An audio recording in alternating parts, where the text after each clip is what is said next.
Deus abençoe os amados irmãos, saúdo a todos com a graça e com a paz do nosso Senhor Jesus Cristo.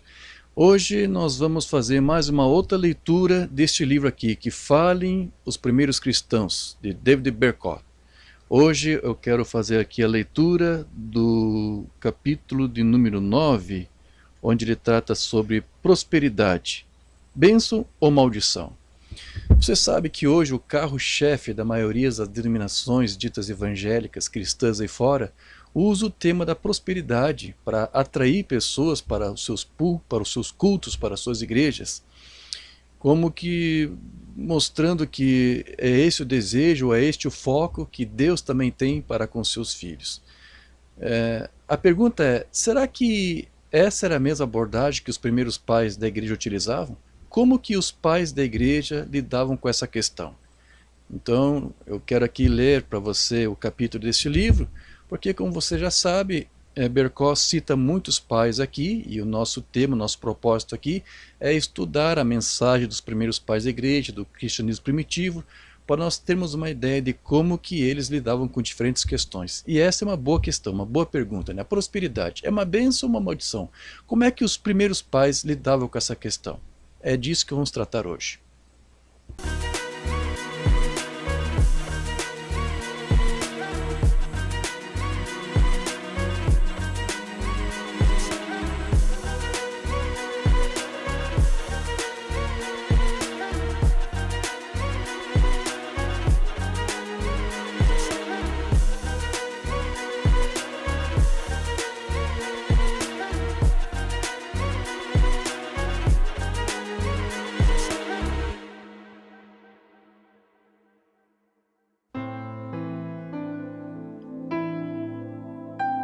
Prosperidade, bênção ou maldição?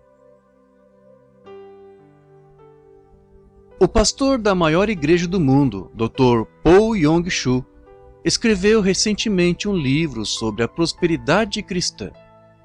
Ele o intitulou Salvação, Saúde e Prosperidade.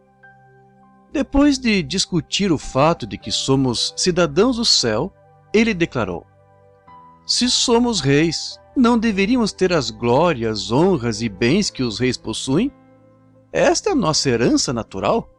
É um legado que podemos reclamar se mostrarmos as credenciais certas. São tesouros que podemos exigir tão facilmente como retiramos dinheiro de um banco onde foi depositada uma quantia generosa de dinheiro em nossa conta. Se alguém diz ser rei, mas está pobre e muito doente, como vão acreditar que ele é rei? O Evangelho da Saúde e da Prosperidade é extremamente popular na igreja atual. A maioria das igrejas que tem um crescimento rápido nos Estados Unidos e em todo o mundo prega esse Evangelho. Alguns pregadores da prosperidade constroem toda uma teologia com base no seguinte versículo da terceira carta de João: Amado, desejo que te vá bem em todas as coisas, e que tenha saúde, assim como bem vai a tua alma. O que João quis dizer com isso? Será que ele estava dizendo que queria que seus amigos cristãos fossem materialmente prósperos e fisicamente saudáveis? Será que estava prometendo riquezas e saúde em nome de Deus? Antes de fazer suposições sobre o significado das palavras de João, por que ninguém se dá o trabalho de consultar os escritos de Policarpo, um dos colaboradores de João?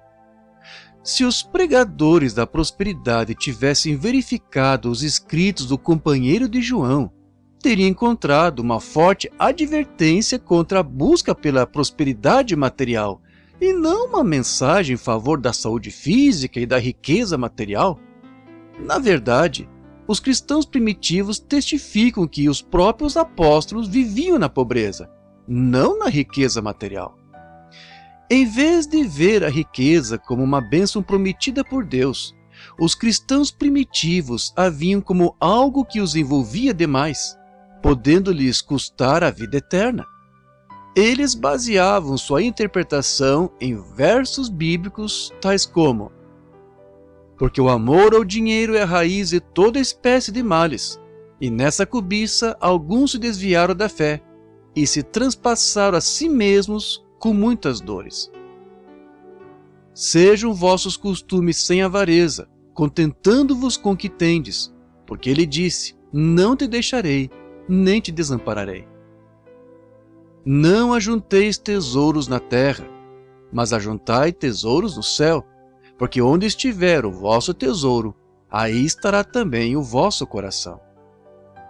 Ninguém pode servir a dois senhores, porque ou há de odiar um e amar o outro, ou se dedicará a um e desprezará o outro. Não podeis servir a Deus e a Mamon. Tendo, porém, sustento e com que nos cobrirmos, estejamos com isso contentes. Aplicando alguns dos versículos citados, Hermes escreveu: na verdade, estes são os que têm fé, mas também as riquezas deste mundo. Quando vem a prova, nega o Senhor por causa de sua riqueza e de seus negócios. Portanto, aqueles que são ricos neste mundo não podem ser úteis ao Senhor, a menos que primeiro reduzam suas riquezas. No seu caso, primeiro aprendam isso. Quando vocês eram ricos, eram inúteis, mas agora são úteis e aptos para a vida. Então aconselhou: abstenham-se dos muitos negócios e evitarão o pecado. Aqueles que estão ocupados com muitos negócios também cometem muitos pecados e acabam se distraindo com o trabalho em vez de servir ao Senhor. Clemente alertou: a riqueza por si só pode ensoberbecer e corromper a alma dos que a possuem, desviando-os do caminho da salvação. A riqueza é um fardo que deve ser removido como se fosse uma doença perigosa e mortal. Cipriano, um homem rico que deu todos os seus bens aos pobres para se tornar um cristão, repreendeu os membros da congregação com essas palavras: o amor às propriedades tem enganado muitos. Como eles poderiam estar preparados para abandonar esta terra por perseguição, se suas riquezas os mantêm acorrentados aqui? Portanto, o Senhor, que só ensina coisas boas, disse, prevendo o futuro: se queres ser perfeito, vai, vende tudo o que tens e dá aos pobres, e terás um tesouro no céu. E vem e segue-me. Se os ricos fizessem isso, não pereceriam por causa de suas riquezas, porque onde estiver o vosso tesouro, aí estará também o vosso coração. Aquele que não tem nada no mundo não pode ser vencido pelo mundo e poderia seguir ao Senhor, livre sem restrições, como fizeram os apóstolos. Mas como podem seguir a Cristo se estão presos pelas correntes da riqueza? Eles acham que possuem, quando na verdade são possuídos. Eles não são senhores do seu dinheiro, mas sim escravos dele. Usando a ilustração de Jesus sobre o caminho estreito e o caminho largo, Lactâncio advertiu sobre aqueles que prometem riqueza e prosperidade.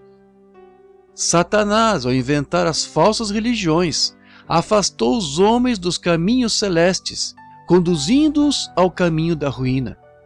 Esse caminho parece ser plano e largo, adornado com todo tipo de flores e frutos, pois Satanás coloca nele todas as coisas que são valorizadas na terra: riqueza, honra, diversão, prazer e todo tipo de atração. Mas, escondido ao lado deles também estão a injustiça, a crueldade, o orgulho, a luxúria, o conflito, a ignorância, a falsidade, a mentira e outros vícios. Mas o final deste caminho é o seguinte: quando chegam a um ponto em que não conseguem mais voltar atrás, a estrada desaparece com toda a sua beleza. Tudo acontece tão rápido que ninguém consegue prever o golpe antes que caia de cabeça em um profundo abismo. Em comparação, o caminho celeste parece difícil, acidentado e cheio de espinhos e pedras. Então, todos devem andar com o máximo de cuidado e cautela para evitar a queda. Neste caminho, Deus colocou justiça, temperança, paciência, fé, pureza, domínio próprio, paz, conhecimento, verdade, sabedoria e outras virtudes. Mas ao lado deles estão a pobreza, a humildade, o trabalho, a dor e todo tipo de dificuldade. Pois aqueles que colocam sua esperança além desta vida e escolhem coisas melhores, não terão os bens desta terra. Como carregam pouca bagagem e estão livres de estorvos, eles podem superar as dificuldades do caminho. Pois é impossível para o homem que foi cercado por toda a pompa real ou que possui muitas riquezas entrar no caminho ou perseverar diante dessas dificuldades. Mas os cristãos primitivos não só falavam de pobreza, como a maioria deles era realmente pobre. Os romanos os ridicularizavam por isso.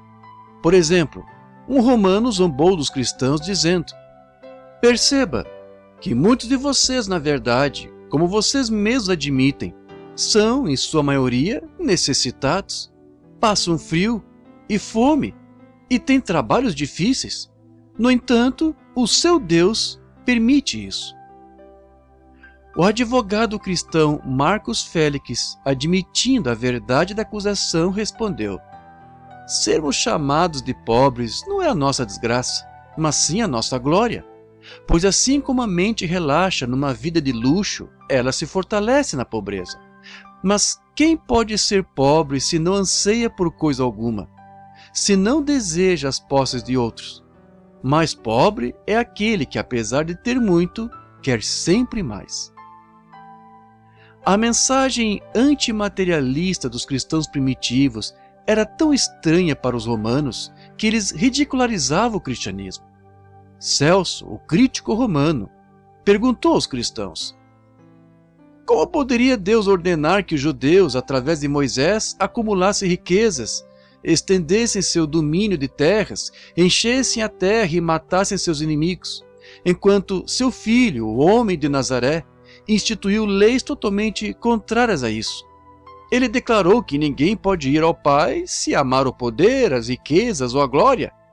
Além disso, ele disse que os homens não deviam se preocupar em obter comida mais que os corvos, que deviam se preocupar menos com suas vestes que os lírios do campo."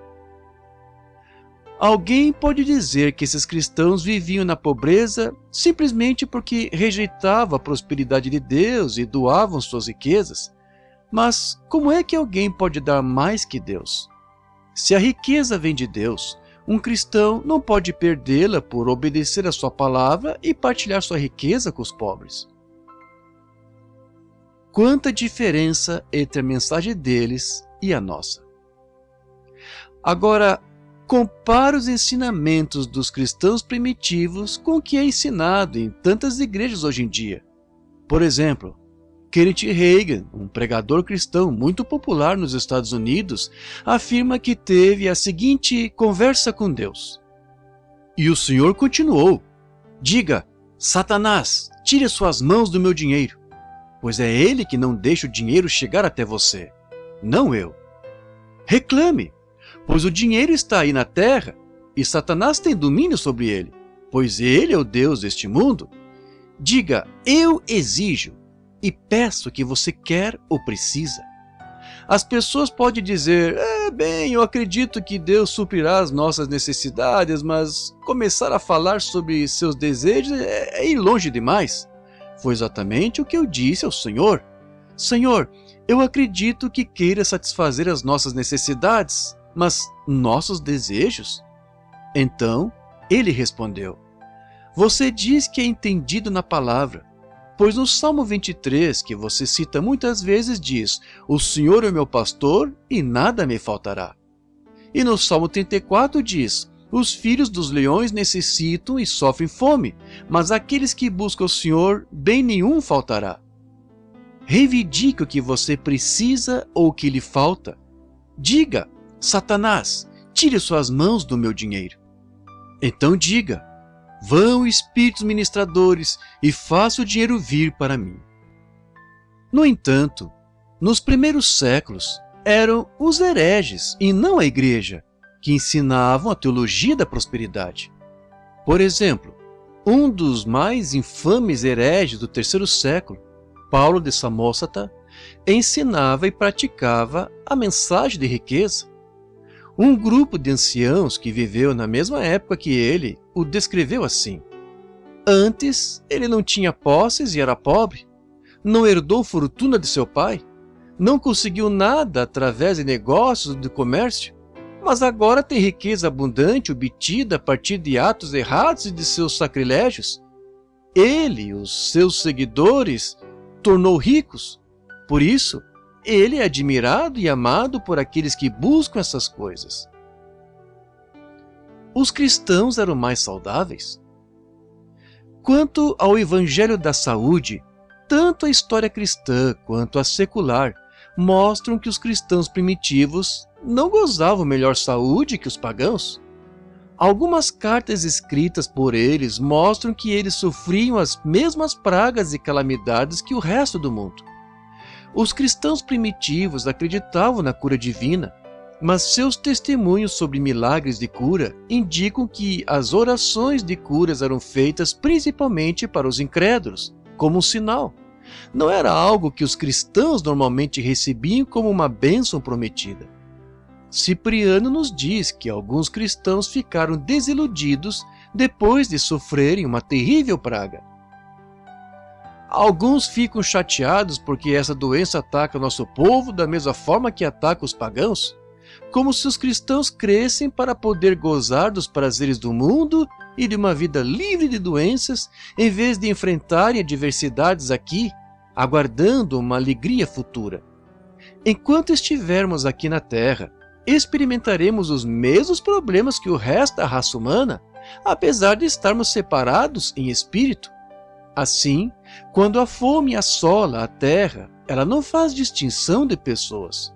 Quando um exército invasor toma uma cidade, todos são igualmente feitos prisioneiros. Quando as nuvens serenas retêm a chuva, a seca é a mesma para todos. Nossos olhos ficam doentes, temos febre e nossos membros se debilitam, assim como acontece com os outros.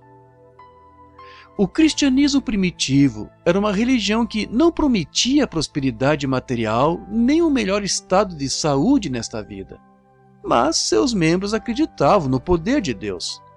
Como mostrado nos capítulos anteriores, a fé que tinham no poder e na proteção de Deus superava a confiança da maioria dos cristãos de hoje. No entanto, as suas diferenças para conosco vão muito além do assunto da prosperidade. Tinham muitos pontos de vista diferentes dos nossos com relação a várias questões morais que a Igreja enfrenta atualmente.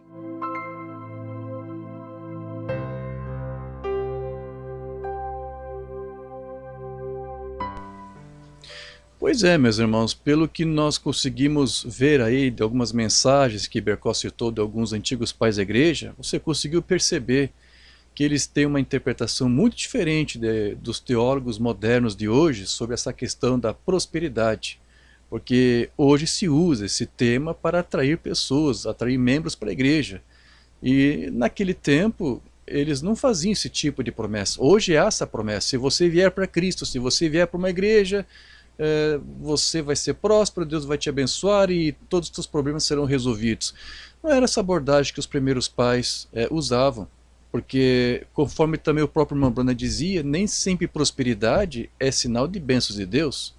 Mambrana nos lembrava que Davi, ele era muito abençoado por Deus enquanto ele era perseguido, mas no dia que se tornou rei e as perseguições acabaram, ou seja, quando ele começou a se tornar próspero, foi aí que ele começou a pecar, foi aí que ele se distanciou, se afastou de Deus, foi aí que os problemas começaram. Então, muitas vezes, as lutas, os problemas, não quer dizer que Deus te rejeitou, te abandonou, não está perto de você. Muitas vezes são essas lutas, são esses problemas que permitem você estar mais próximo dele. Então, essas promessas que as igrejas modernas fazem hoje, de que se você for buscar a Deus ou ter comunhão com Ele em alguma igreja, então todos os teus problemas serão resolvidos, essa mensagem é falsa. Mombrana muitas vezes falava, afaste de algumas igrejas que se apresentam ser prósperas, porque isso não significa que Deus está ali. Então, é óbvio, nós sabíamos perfeitamente que essa abordagem que se usa hoje não é mesmo dos primeiros cristãos, não é a mesma abordagem que os primeiros pais tinham, era uma mensagem completamente diferente. Amém? É isso, meus irmãos, eu espero que você tenha gostado do vídeo, me despeço aqui de você, pedindo para que você curta o vídeo, que você deixe o seu comentário e compartilha, e se você não é inscrito, se inscreva no canal, ativa o sininho para você receber as notificações, amém? Breve estarei aqui trazendo mais alguns vídeos, e minha intenção é pelo menos narrar mais 1 ou 2 capítulos aqui, há muitos capítulos bons que eu queria narrar, mas há pelo menos mais 2 aqui que eu quero narrar, contando aqui a história de Constantino, que foi o imperador que oficializou praticamente, ou deu início do pontapé inicial para oficializar o cristianismo como a religião oficial do Império Romano. E ele foi o principal responsável pela grande derrocada da igreja cristã. Vamos tratar isso em um próximo vídeo, se o Senhor assim nos permitir. Deus os abençoe, no nome do Senhor Jesus.